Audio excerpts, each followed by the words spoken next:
오늘도 새벽의 자리를 지키러 나오신 우리 든든한 교회 성도 여러분, 사랑하고 축복합니다. 오늘 이 시간 우리에게 주신 하나님의 말씀을 통하여 사람의 지혜와 하나님의 지혜에 대하여 함께 은혜 나누기를 원합니다.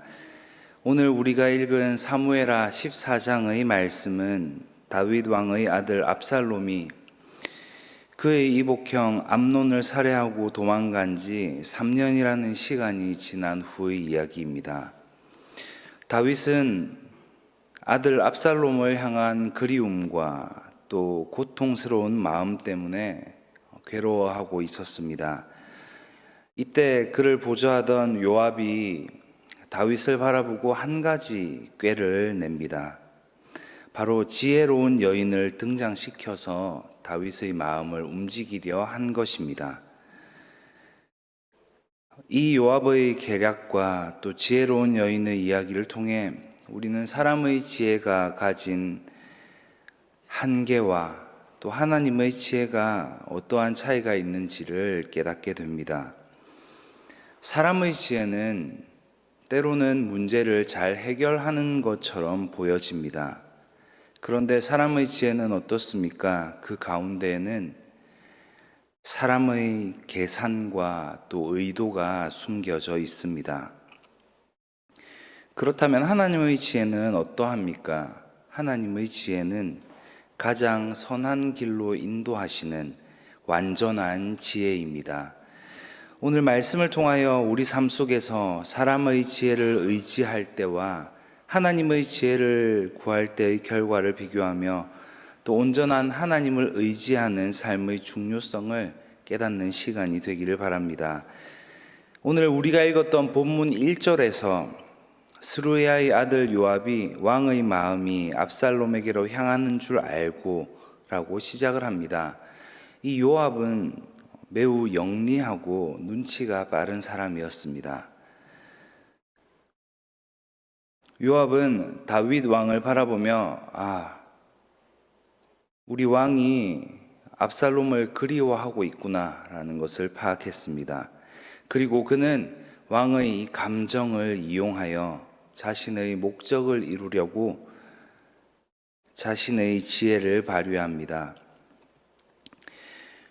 요압이 이런 일을 벌이는 배경을 보면 그 아들 압살롬을 왕국으로 불러들여 다윗과의 관계를 회복시키고 자신 역시 왕과 압살롬의 신임을 함께 얻으려는 정치적인 의도가 깔려져 있었습니다.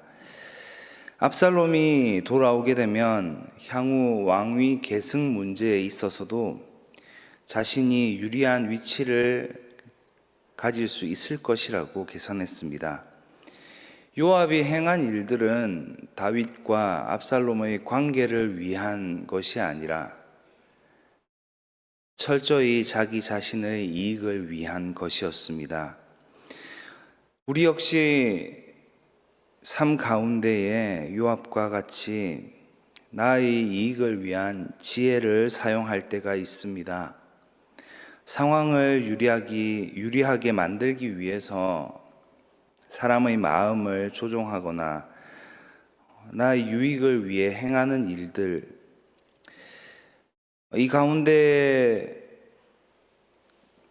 이용하는 사람의 지혜는 당장은 그 의도가 무엇인지 알아보기 쉽지 않을 수도 있지만 그 이면에는 욕망이라는 것이 숨겨져 있습니다. 요압은 드고아에서 지혜로운 여인을 불러옵니다.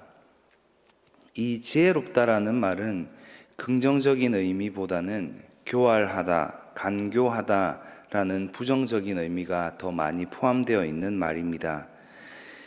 이 여인은 요압이 시키는 대로 상복을 입고 슬픈 얼굴로 다윗 왕 앞에 나아가게 됩니다. 그리고 이 여인은 요압이 전해준 그 이야기를 그대로 합니다. 두 아들 중 하나가 다른 하나를 죽였고 그 남은 아들은 그 죄로 인하여 사람들이 죽이려고 한다. 남은 아들을 보호해 달라. 이 이야기는 다윗에게 맞춰진 이야기였습니다. 그의 형 암논을 살해하고 도망간 압살롬, 그 압살롬을 생각나게 하는 이야기를 요압은 이야기를 만들어서 이 여인의 입에 넣어 주었던 것이었습니다. 이 여인의 이야기는 다윗의 마음을 움직이는 데에는 성공합니다. 그러나 그 가운데에 진실은 없었습니다. 사람의 지혜는 이처럼 상황을 원하는 방향으로 이끌어가기 위해 진실을 포장하고 왜곡하는데 쓰여집니다. 드고와 여인의 이야기를 들은 다윗은 이 이야기에 감정적으로 완전히 몰입하게 됩니다. 그리고 압살롬의 귀환을 허락합니다. 그런데 이것은 문제를 본질적으로 해결한 것은 아니었습니다. 다윗은 아들 압살롬을 예루살렘으로 불러들이지만 그를 만나주지 않았습니다. 압살롬은 2년 동안이나 예루살렘에 머물렀지만 그 아버지 다윗의 얼굴을 볼 수가 없었습니다. 이로 인하여 압살롬의 마음 가운데에는 또 다른 상처와 또 분노가 쌓여갑니다. 사람의 지혜로 억지로 해결하려 했던 이 관계의 문제, 죄의 문제는 오히려 더 깊은 감정의 골만 만들게 됩니다. 사람의 지혜는 겉으로는 문제를 해결하는 것처럼 보여지지만 그 문제의 핵심은 건드리지도 못하고 또한 해결하지도 못합니다.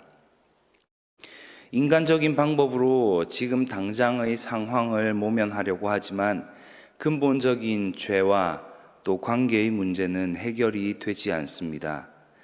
그리고 이것은 결국 더 큰 비극을 불러오게 됩니다.